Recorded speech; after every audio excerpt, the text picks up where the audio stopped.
Dalam hadis Nabi SAW katakan apa? Wa mat'amuhu haram, wa mashrabuhu haram, wa malbasuhu haram, wa ghudhiya bil haram, fa anna yustajabulah.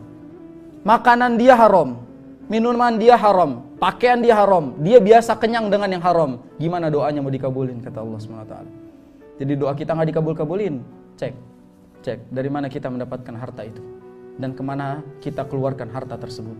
Maka dalam hal ini na'udzubillahi min dzalik, kita memakan dari harta-harta yang haram. Ini juga suami mungkin harus punya space antara harta dia buat disedekahkan dengan harta buat keluarganya. Kadang kan beda, kalau kita kan rekening dipegang istri kan, semuanya masuk ke istri. Nanti kita minta jajan ke istri gitu. Mas, saya mau ke kantor dong, uang jajan gitu. Na'udzubillah, itu contoh suami gagal.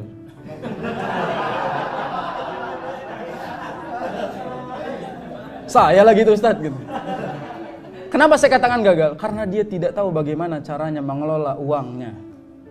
Karena sejatinya suami itu bukan menyerahkan semuanya kepada istrinya. Enggak semuanya. Berikan kepada dia yang haknya dia saja. Kasih nafkahnya, kasih lebihnya. Sisanya, ya udah di kita yang ngelola buat apa? Jangan semua-semuanya dikasih. Ini juga istri juga jangan berusaha mengatakan apa, sini coba nomor rekeningnya mana, sini saya yang pegang. Enggak seperti itu. Anda itu istri, bukan bundahara ya. Bukan bundahara, keuangan di semuanya di dia semua. Finance-nya istri kita semua gitu. Nah, ini yang bahaya. Maka dalam hal ini, keuangan itu sejatinya kita bisa mengatur sendiri. Dan apa yang kita kasih, itu jatahnya aja. Biasanya rumah tangga itu agak pelik dari ini, soal uang ini. Karena semua-semuanya dikasih gitu loh. Nah ini mungkin coba mulai perbaiki di sini nih. Mungkin kebahagiaan kita berawal dari sini nih. Manage ini yang mungkin membuat kita akhirat tidak bahagia dan mumet terus di rumah nih. Ya, maka dalam hal ini coba keuangan itu berikan nafkah dia, kasih nafkahnya, kasih lebihnya buat dia jajan atau buat apa, kasih. Selebihnya jangan dikeluarin semua. Jadi jangan rekening gaji itu ke istri semua, antum ngemis ke istrinya.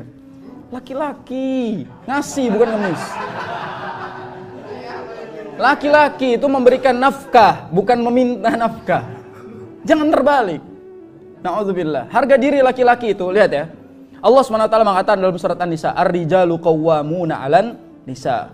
Laki-laki itu pemimpin perempuan dengan syarat. Pertama, karena Allah memuliakan laki-laki. Kedua, karena laki-laki itu menginfakkan hartanya untuk perempuan. Jadi kalau kita nggak menginfakkan, nggak menafkahi istri kita, jangan harap menjadi pemimpin buat istri.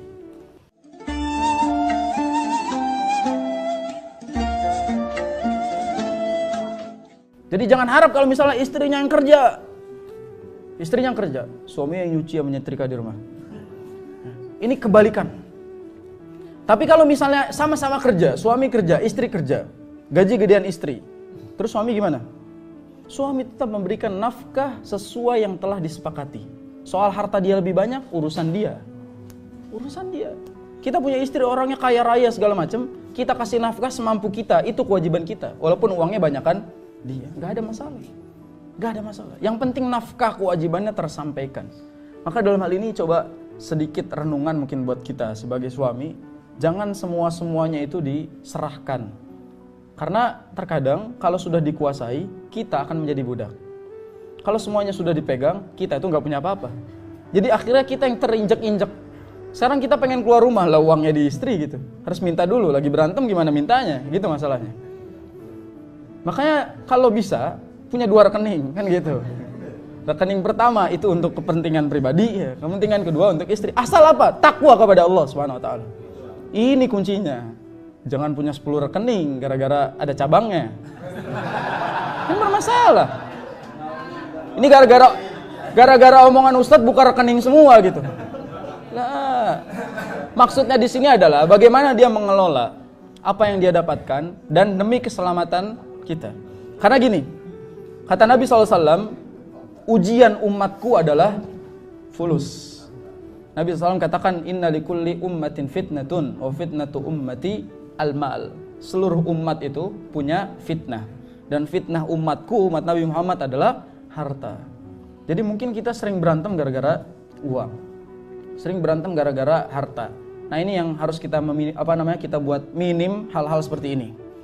Karena kalau misalnya kita berantem hanya gara-gara uang, ini kan pertanda bahwa tidak ada ketakwaan antara kita sebagai suami atau istrinya. Maka dalam hal ini pentingnya kita menjadikan uang itu kita dapatkan Dan kemana kita keluarkan? Jelas, clear semuanya. Jangan ada yang disembunyikan, atau jangan semuanya dibeberkan, dikeluarkan semuanya. Antum kalau belajar dalam kitab fikih tentang pembagian nafkah, tidak ada aturan laki-laki itu menyerahkan semua uangnya kepada istrinya. Tidak ada. Laki-laki itu punya kuasa terhadap uangnya, nanti dia berikan apa yang menjadi kewajiban dia sebagai suami kepada istrinya, nafkahnya. Dan catatan, istri tidak mesti tahu isi rekening kita. Ini mungkin disaksikan oleh seluruh pemirsa TV One juga. Ini menjadi pelajaran bahwasanya istri tidak harus tahu tentang isi rekening suaminya selama dia beriman kepada Allah SWT. Percayakan sepenuhnya amanat itu kepada dia. Biarkan dia tanggung jawab sama dosanya di hadapan Allah SWT. Nggak perlu tahu isi semuanya. Yang dia harus tahu adalah apa yang menjadi hak dia. Dia dapat sekian itu aja udah. Gak usah tanya yang lainnya. Ya. Jadi ini pelajaran bagi suami dan pelajaran bagi istri. Makanya dalam hal ini saatnya kita mengaplikasikan, ya, mengamalkan apa yang sudah kita ilmui. Dan dari ilmu ini kita bisa membangun keluarga yang bahagia. Dan dari ilmu ini kita bisa memperbaiki kondisi rumah. Dan dari baiknya kondisi rumah, seluruh kondisi di luar rumah akan menjadi baik. Senyumnya kita pagi hari ini adalah sebab senyumnya orang yang di rumah. Dan kita pulang mendapatkan senyumnya kembali. Itu yang kita harapkan. Barakallahu fikum.